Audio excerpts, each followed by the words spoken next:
Okay, so this is the version for those of you who have a short attention span, because that other one was way, way, way too long. Okay, because it was dotted with how I experienced life a little bit. All right, so now I'm going to read you a clean version. And this one, I'll post somewhere for my friends that are attention span challenged.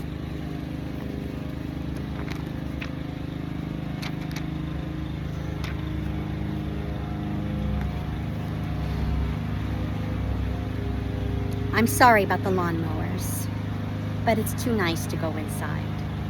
So hopefully, because I'll edit this one big time, hopefully you can hear it. You're listening to the Word Spark Inspiration Podcast, and my name is Sherry Lynn Jackson, and I've got something to say. Born to the free parents, and the reading is from Frances E.W. Harper. It's from the Reconstruction period after the Civil War.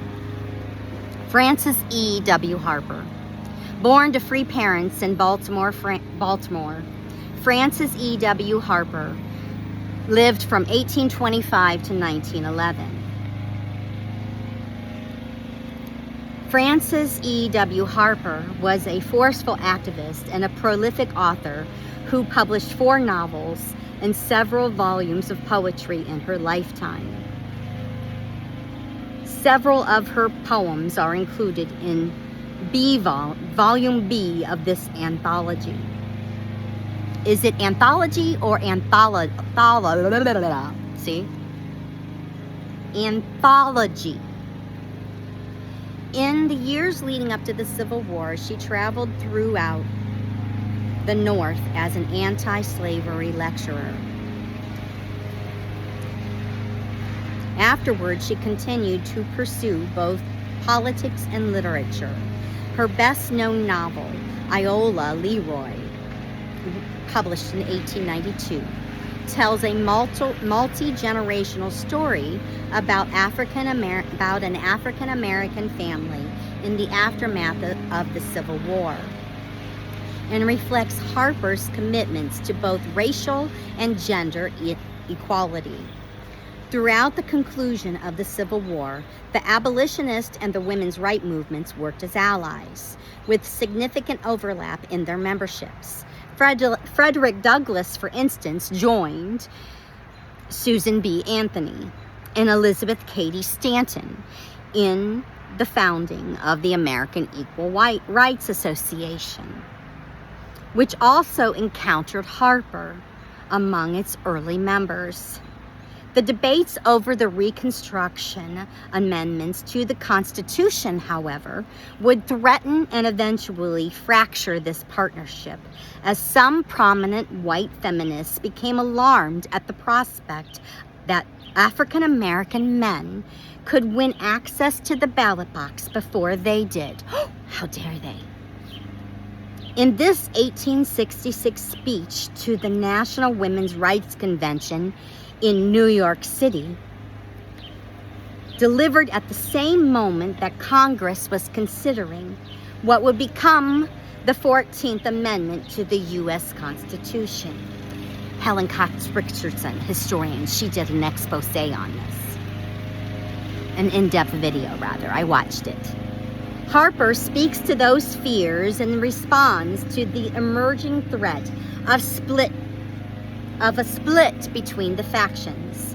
She challenges her audience to consider especially the specific experiences of African American women, to remember the service of African American soldiers in the Civil War, and to work together against injustice.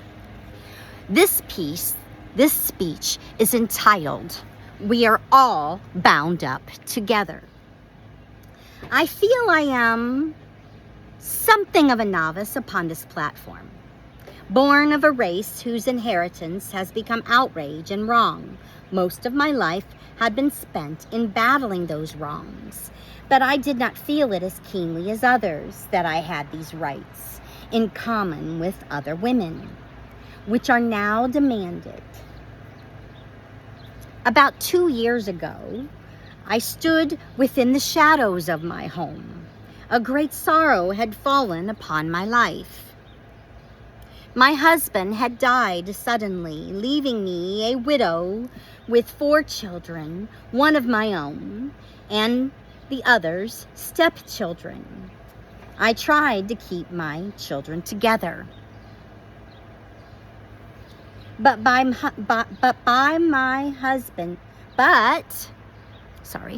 husband died in debt. And before he had been in his grave 3 months, the administrator had swept the very milk crocks and wash tubs from my hands. I was a farmer's wife and made butter for the Columbus market. But what could I do when they had swept all away? They left me with one thing, and that was a looking glass. Had I died instead of my husband, how different would have been the results. By this time, he would have had another wife,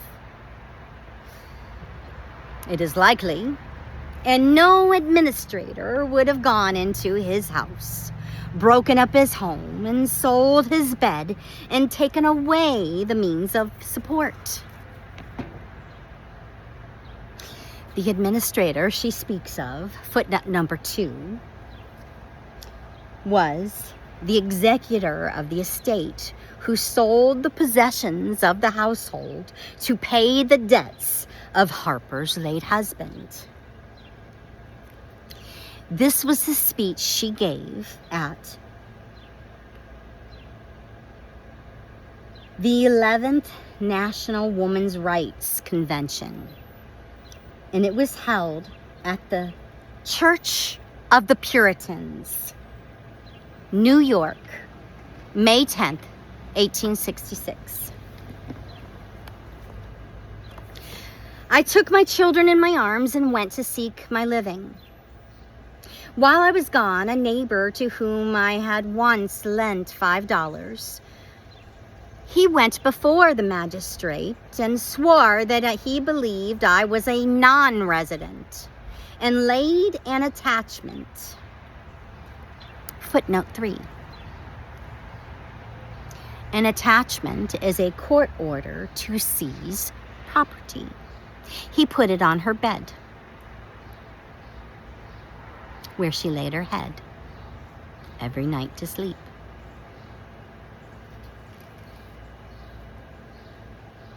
Her mother's heart of her own child and her stepchildren. Her mother's heart. Stability.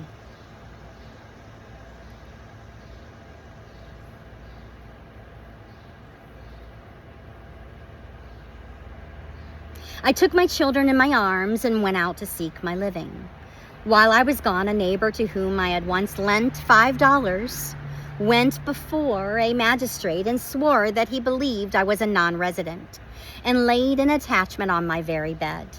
And I went back to Ohio with my orphan children in my arms, without a single feather bed in this wide world that was not in the custody of the law. I say, then, that justice is not fulfilled so long as a woman is unequal before the law. We are all bound up together in one great bundle of humanity, and society cannot trample on the weakest and feeblest of its members without receiving the curse of its own soul. You tried that in the case of the Negro. You pressed him down for 2 centuries, and in doing so, you crippled the moral strength and paralyzed the spiritual energies of the white men of the country. When the hands of the black were fettered and white men were deprived of the liberty of speech and the freedom of the press. Society cannot afford to neglect the enlightenment of any class of its members, the importance of education. At the South, the legislation of the country was in behalf of the rich slaveholders, while the poor white man was neglected. What is the consequence today? From that very class of neglected poor white men comes the man who stands today with his hand upon the helm of the nation. Do you know who she was talking about? I do. He fails to catch the watchword of the hour and throws himself, the incarnation of the meanness, across the pathway of the nation. My objection to Andrew Johnson is not that he has been a poor white man, semicolon. My objection is that he keeps, quote, poor wits, poor whites, or poor wits, all the way through. There was applause at this line. That is the trouble with him. I love her words, don't you? They resonate somewhere deep within inside me.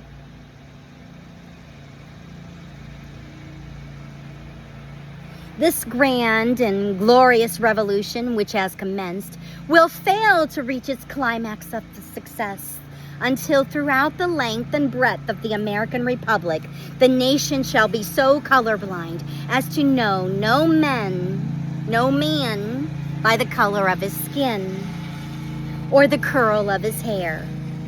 It will then have no privileged class trampling upon and outraging the unprivileged classes, but will be then one great privileged nation, whose privilege will be to produce the loftiest manhood and womanhood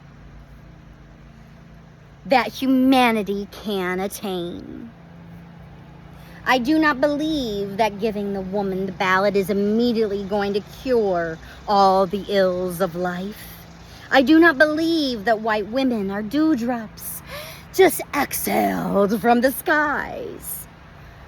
I think that, like men, they may be divided into three classes: the good, the bad, and the indifferent.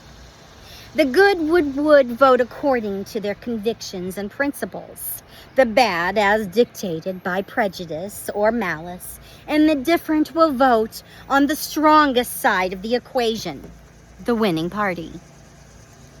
You white women speak here of rights. I speak of wrongs. I, as a colored woman, have had in this country an education which has made me feel as if I were in the situation of Ishmael. Footnote number 5. And I forgot footnote number 4.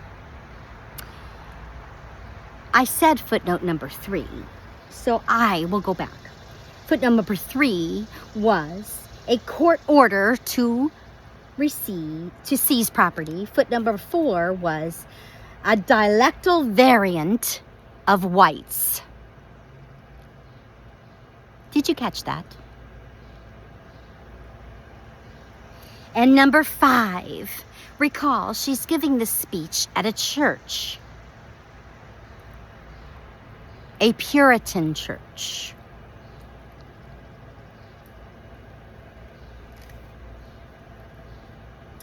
In the Bible, the son of Abraham and his wife's maid, Hagar, whom an angel tells before his birth that his hand will be against everyone, and everyone's hand against him. Genesis chapter 6, verse 12. Chapter 16, so sorry. You see how easily scripture can be misquoted. This is Genesis chapter 16, verse 12. In the Bible, the son of Abraham and his wife's maid Hagar, whom an angel tells before his birth that, quote, his hand will be against everyone and everyone's hand against him. Genesis 16, verse 12. I wanted to make sure I said that for accuracy purposes. So I, as a colored woman, have had in this country an education which has made me feel as if I were in the situation of Ishmael. My hand against every man, and every man's hand against me. Let me go tomorrow morning and take my seat in one of your secret cars. I do not know that where they will do it in New York, but they will in Philadelphia. And the conductor will put up his hand and stop the car rather than let me ride. In advocating for the cause of the colored man, since the Dred Scott decision, footnote number 6, the Supreme Court decision of Dred Scott versus Sanford in 1857, semicolon. Writing for the 7-2 majority, Chief Justice Richard Taney declared that people of African descent, whether free or enslaved, were not protected by the U.S. Constitution and could not enjoy the rights of U.S. citizenship. Period. Footnote number 6.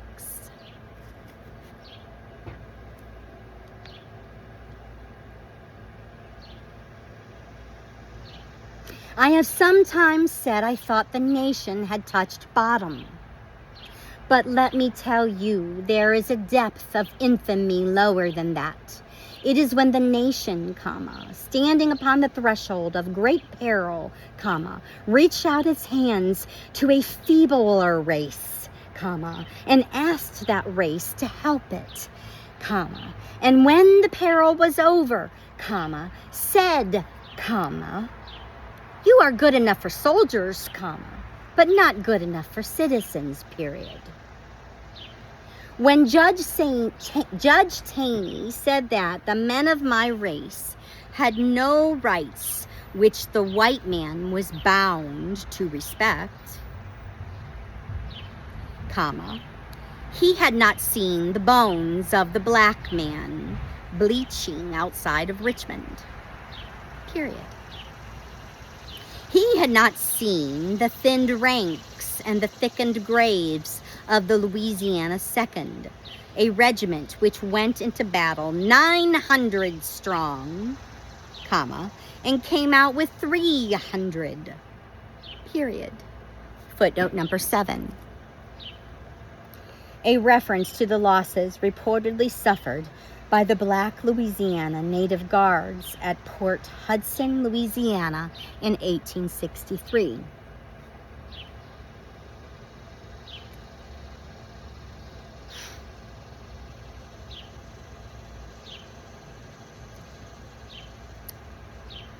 He had not stood at Olustee and seen defeat and disaster crushing down the pride of our banner until words was brought to Colonel Hollowell, and quote, the day is lost, semicolon.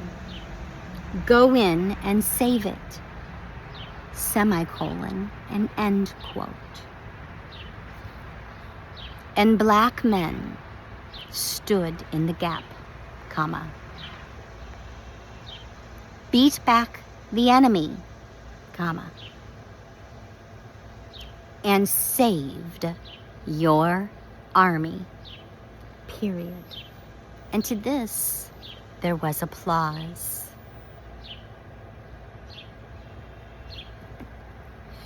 We have a woman in our country who has received the name of Moses. Footnote number 9. Harriet Tubman, born 1820, died in 1913. Semicolon. After escaping slavery, she was a guide on the Underground Railroad and then a scout, spy, and soldier during the Civil War, period.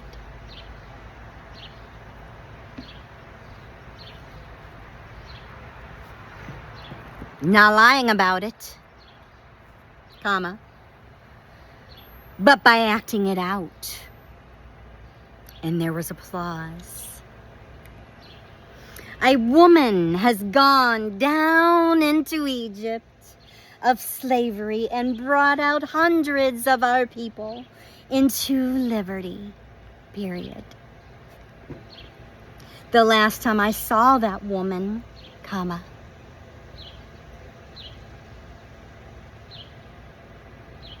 her hands were swollen, period.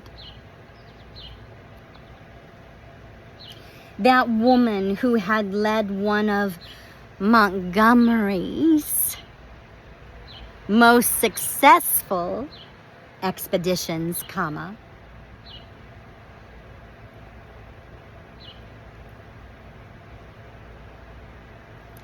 footnote number 1, again.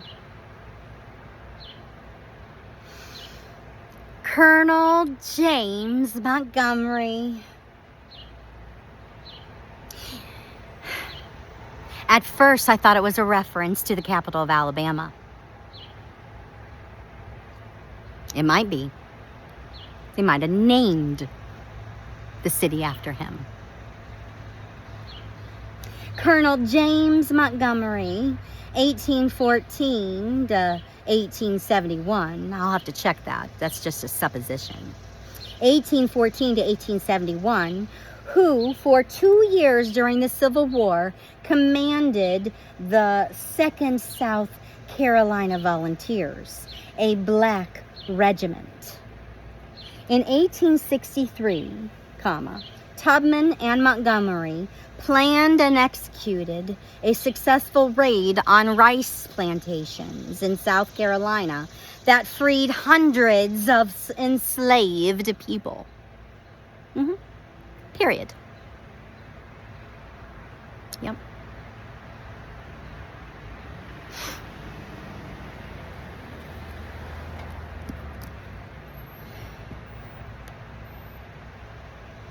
And the last time that Frances saw her, to get back where I was her hands were swollen, period. That woman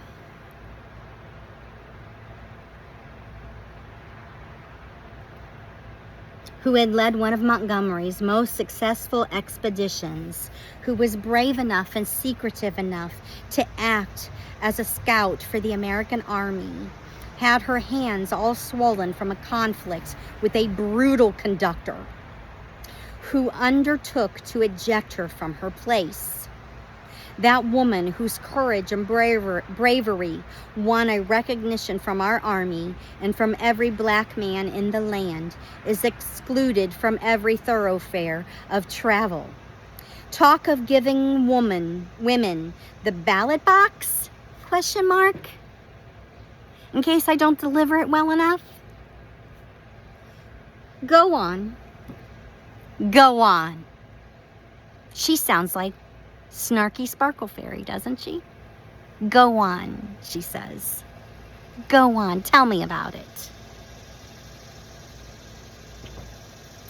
Talk of giving women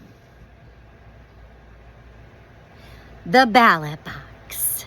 Go on. Then she says, it is a normal school. Footnote number 2, a school that trains teachers. Period. And the white women of this country need it. She's calling it out. While there exists this brutal element in society which tramples upon the feeble and treads down the weak, I tell you that if there is any class of people who need to be lifted out of their airy nothings and selfishness, it is the white women of America. Applause!